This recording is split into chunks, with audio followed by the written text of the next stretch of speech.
بسم الله الرحمن الرحيم. بسم الله ما شاء الله لا يسوق الخير إلا الله.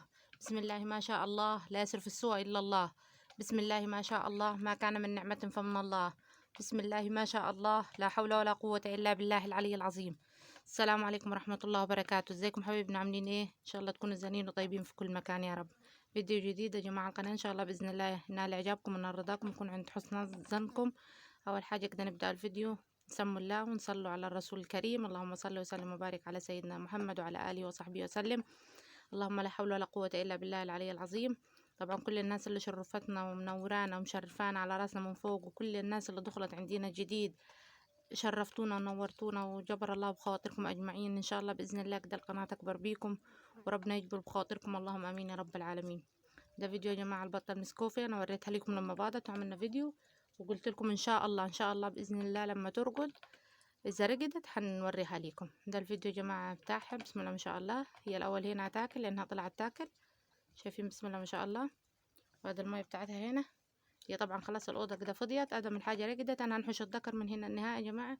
في بطاية تانية اللي هي البلد السوداني راقدة، دي راقدة لها فترة تمام، لكن دي ايه راقدة جديد. شايفين؟ بصوا المكان بتاعها، البيض بتاعها. بسم الله ما شاء الله. هنوري لكم اول حاجه كده، بس الناس اللي مشتركتش عندنا تشترك وتعملنا اللايك الحلو بتاعها، واللي عنده اي تعليق يبعت لنا، وان شاء الله باذن الله كده نردوا على كل الناس اللي تبعت لنا التعليقات والاسئله بتاعتها الحلوه. تمام، خليكم معانا وتابعوا الفيديو.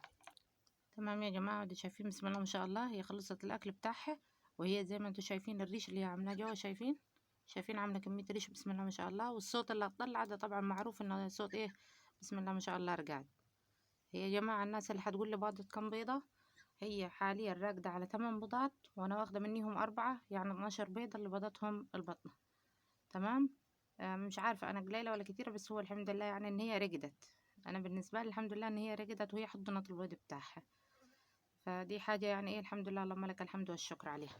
هادي يا جماعة شايفين بسم الله ما شاء الله. هي كل يوم كده تطلع بقى تاكل، وبعدين ايه ترجع تاني ترقد على البيض بتاعها. خلاص انا شلت الذكر من هنا زي ما قلت لكم، والبطه التانية قاعده راقده، البط السوداني او البح السوداني راقد على على البيض بتاعها. دي ليها ايه داخله لها دلوقتي على حاجه وعشرين يوم ان شاء الله باذن الله مطلعين حنصور لكم باذن الله. لكن دي الحمد لله رقدت. طبعا يا جماعه البط المسكوف انا اول تجربه ليا، دي باضت على 8 شهور ونص، يعني نقول حوالي 9 شهور. البيض بتاعها زي ما قلت لكم 12 بيضه، اول مره تبيض، اول بطن زي ما نقول احنا، اول بطن تبيضها. الذكر اللي كان قاعد معاها الذكر بلدي خالص سوداني خالص، بس هو بسم الله ما شاء الله عليه زي ما انتوا هتشوفوا معايا ان هو ايه جسمه حلو وعالي.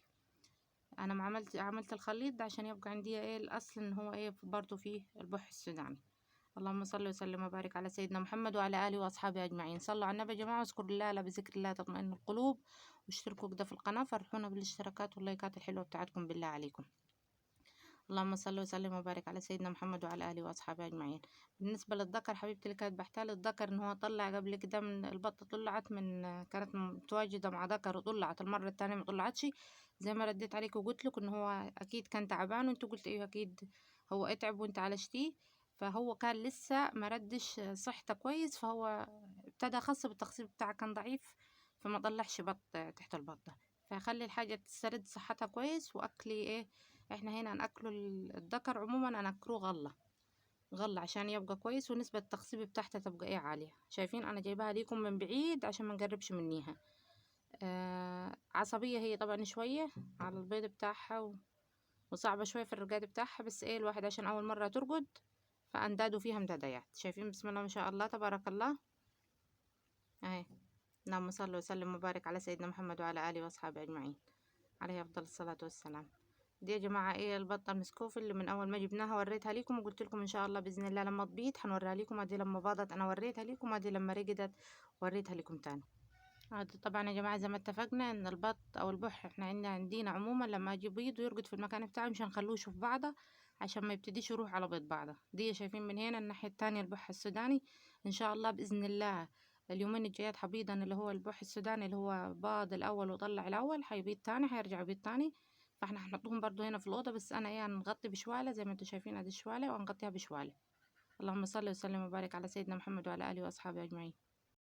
وادي يا جماعة شايفين ادي البحة البلدي او البحة السوداني، شايفين بسم الله ما شاء الله. طبعا هي ايه رافضة تماما ان احنا نقربه من على البيض بتاعها، شايفين بسم الله ما شاء الله، بس مش عايزة نقلها اها، راقدة بسم الله ما شاء الله على البيض بتاعها. ان شاء الله باذن الله اسبوع او 10 ايام بالكتير باذن الله هتطلع، ربنا يكرمنا ان شاء الله باذن الله وتطلع لنا. انا حاطه ايه زي ما قلت لكم بيض 4 بيضات من البطه المسكوفه تحت دي، قلت لربما برضو ايه ما تطلعش او ما ترقدش هي، فيبقى نواصل بقى بين دولة ودولة ونشوف الذكر هو هل هو خصبها ولا لا. بس ان شاء الله باذن الله في نسبة تخصيب، وان شاء الله باذن الله ربنا يكرمنا ويطلع لنا. طبعا دي البحة الثالثة، السوداء الثانية والبيضة نبيضا مع بعضن وطلع مع بعضن. دي دايما اتخالف منيهن، اتبقى مخالفة ايه في حوالي 20 يوم او شهر كده تخالف منيهن خالص.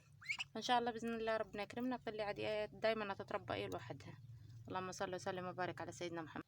هذا يا جماعة ها شايفين زي ما احنا شايفين هي قاعدة راقدة الحمد لله، والحمد لله ترقد النهار كلها، تطلع الصبح تاكل وبعد العصر تاكل نحط اكل وتدخل ترقد تاني. الحمد لله عليك يا رب. طبعا انا شلت الذكر خلاص، عرفت انها مش هتبيض تاني، وهي رقدت وعملت الريش بتاعها وعملت الصوت اللي هنسمعوه لما البطة تحضن البيض بتاعها. فالحمد لله عليك يا رب هي رقدت. مش عارفة هي العدد بتاع البيض بتاعها قليل كده ولا كتير، بس الحمد لله يعني رضا الحمد لله عليك يا رب، بس هي تطلعهم لي. انا راضيه اللي يجيبها ربنا لينا ان شاء الله باذن الله. طبعا حبيبتنا لا تقول لي تزغط البط او الوز، والله يا جماعه احنا هنا مش متعودين خالص ان احنا نمسك الحاجه وناكلوها غصب، مش متعودين. مش عارفه، وهو يعني في نسبه ناس تقول ان هو حرام، انا بصراحه ما نعرفش ان هو حرام يعني. ده دليل يعني، في دليل على انه حرام ولا لا؟ بس احنا مش هنزغطه خالص، لا بط ولا وز ولا اي طيور. احنا هنحط للطيور اكل كتير تحت منها ونسيبوها تاكل. لو عايزة حاجة أنا عايزة نعلفها وعايزة نخليها تاخد وزن قبل ما نذبحها، هناخدها نحطها في مكان لوحدها ونبتدي نحط لها شوية الفول بقى على الذرة على شوية مخلط قمح شوية علف، وإن شاء الله بإذن الله تديك إيه وزن حلو بإذن الله. بإذن الله كده ربنا يكرمنا يكرم الجميع. لكن والله يعني معلش احنا عمر ما مسكنا حاجة وأكلناها إيه كده في بوقها غصبت عن عينها. اللهم صل وسلم وبارك على سيدنا محمد وعلى آله وأصحابه أجمعين. اشتركوا في القناة يا جماعة بالله عليكم، فرحونا بالاشتراكات الحلوة بتاعتكم واللايكات كده، ربنا يجبر بخاطرنا وخاطركم أجمعين يا رب العالمين. تمام يا جماعة، إن شاء الله بإذن الله البطة دي لما تطلع بإذن الله بإذن الله هنصوروها مع بعضنا، هنصوروا الإنتاج بتاعها يبقى عامل إزاي. طبعا الواحد متشوق يشوف السلالة اللي إن شاء الله بإذن الله ربنا يكرمنا وتطلع من تحت منيها، لأنه هو مش ذكر مش مسكوف اللي معاها، ده ذكر بلدي سوداني أصلي، لكن هي مسكوفي. طبعا هي مش رباية بيت يا جماعة، دي احنا مشترينها مشتروات من المعامل بتاعت التفريغ والصيدليات والحاجات دي. طبعا احنا هنا عشان تصلنا في بلادنا هنا مفيش الكلام ده قريب، ده تاخد مسافة وهنحجزوا قبلها بفترة، وعشان تجينا نوصل ونركب مواصلات عشان نروح نجيبوها. فالحمد لله ربنا كرمنا، وبإذن الله كده ربنا يجبر بخاطرنا وخواطر كل واحد شقيان على حاله وتعبان ويسعى رزقه ورزق أولاده. فإن شاء الله بإذن الله هنشوفوها، هنشوف مع بعضنا الخليط ده هل هيبقى كويس ولا نخلونا في السودان البلدي الأحسن، ولا هي هيبقى أحسن منا في الإنتاج بتاعه والجسم بتاعه.